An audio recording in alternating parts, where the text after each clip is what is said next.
Եվ այսպես Մոսկվայում շատ լավ հասկանում են, որ ոչ Նիկոլ Փաշինյանը, ոչ Իլհամ Ալիևը բարեկամ չեն, դաշնակից չեն Ռուսաստանի Դաշնությանը։ Հարգելի հեռուստադիտողներ, վերջին շրջանում հատկապես հետ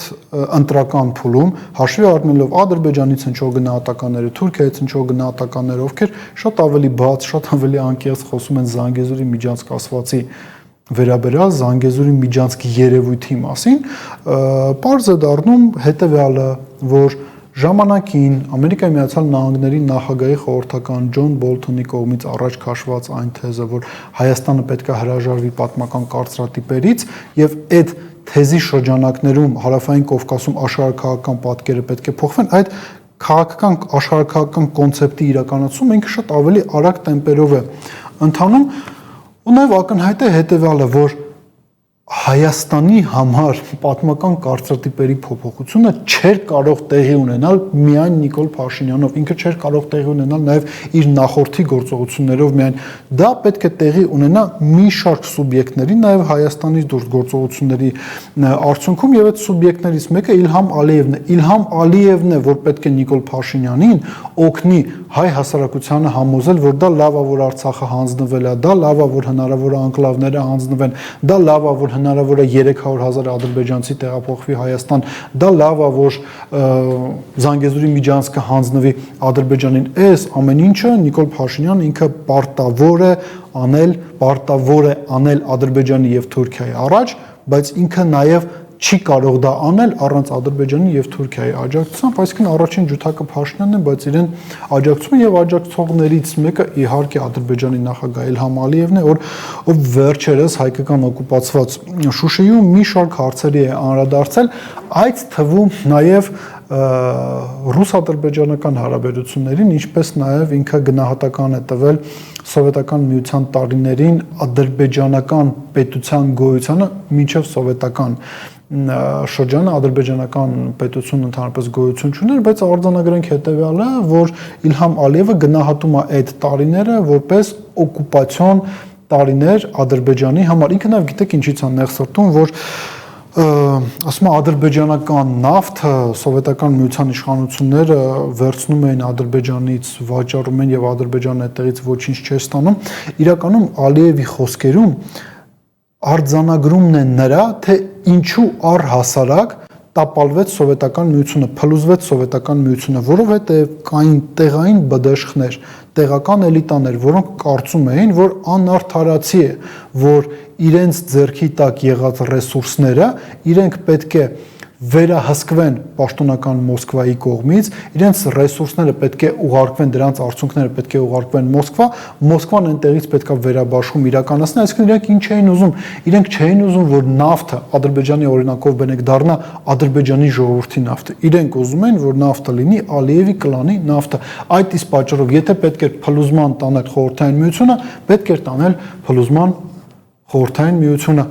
Ադրբեջանում կային այդպիսի բդեշխներ, Հայաստանում կային, Վրաստանում կային, Ուզբեկստանում, Տաջիկստանում, Ղազախստանում, Ռուսաստանում Բորիս Ելցինին հիշենք, իրենք բոլորը իրենց գործողություններով հանգեցրեցին նրան, որ Խորհրդային Միությունը փլուզվեց, Ալիևն էլ հիմա նստած ներսրտում ասում է, օկուպացիայի տարիները եղել, ուղղակի չմոռանանք, որ Իլհամ Ալիևի հայրը Հեյդար Ալիևը ինքը եղել է խորհրդային Ադրբեջանի ղեկավարը, խորհրդային KGB-ի սպա է եղել, այսինքն ինչը ստացվում է, որ Հեյդար Ալիևը կոլաբորացիոնիստ է, որովհետև ինքը համագործակցել է օկուպացիա իրականացնող սովետական միության հետ, այս բոլոր հայտարարությունները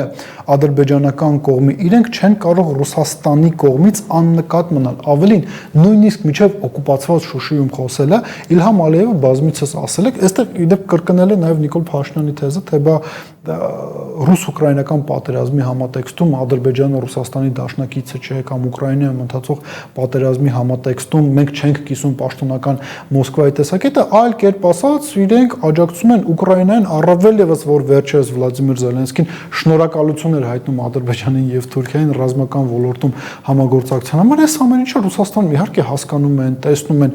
օրինակ վերջին շրջանում ռուսական կողմը հուլիս ամսվա սկզբի իրադարձությունների մասին ենք խոսում, Սոկարի բենզալցակայանները, որոնք կան Ուկրաինայում, թիրախային ոչնչացվում էին Ռուսաստանի օդատիեզերական ուժերի կողմից, նույնիսկ Ադրբեջանում Ռուսաստանի դեսպանին էին կանչել ԱԳՆ եւ ճուր զրույց էին ունեցել այս թեմայի վերաբերյալ եւ ընդհանրապես Ալիևի խոսքերից մի քանի ժամ բառացիորեն անց ռուսական կողմը թիրախային խոցում է մի տանկեր Օդեսայի հարակից հատվածում, որի էկիպաժը մեծամասամբ, եթե ոչ ամբողջությամբ, կազմված է ադրբեջանի քաղաքացիներից։ Այս քանակի պատահականություններ, այս քանակի պատահական թիրախավորումներ սկսած ադրբեջանական հպատոսությունից վերջացած այս տանկերով, նավթակիրով բարդ է պատկերացնել, որ այսքան պատահականություններ կարող են տեղի ունենալ։ Դա խոսում է հետևյալի մասին, որ Մոսկվայում, ինչպես Նիկոլ Փաշինյանին չեն համարում գործընկեր դաշնակից բարեկամ, նույն կերպ Ադրբեջանի ղեկավարին չեն համարում դաշնակից բարեկամ, վստահելի գործընկեր եւ համապատասխան գործողությունները իրականացնում են։ Ինչ գործողությունների մասին է խոսքը, ինչպես արդեն հասցրեցինք Անիի հետ քննարկել, Ռուսաստանում ոչնչացրել են ադրբեջանական սփյուռք ասվածը, կազմակերպված սփյուռքը, որը նաև կրիմինալ տարրեր է իր մեջ պարունակել, գլխատել են այդ սփյուռքը։ Հիմա մենք տեսնում ենք թիրախային հարվածներ Ուկրաինայի տարածքում եղած ադրբեջանական ենթակառուցվածքներին ու եւս մի կարևոր նրբերանգ, որին հավանաբար արդեն վաղը կանդրադառնանք, եթե մեր վարկածը ճիշտ է եւ Սակալովը, ով դառնում է Trip Plus հիմնադրամի ղեկավարը, ով տնօրինելու է տնտեսական առումով Trip նախագիծը, ինքը ռուսական պետական կապիտալի ներկայացուցիչ է կամ ռուսական պետական իշխանությունների հետ շահ կապված անձ է, նշանակում է հետևյալը, որ Ռուսաստանը առանց Նիկոլ Փաշինյանի կարծիքը հաշվի առնելու,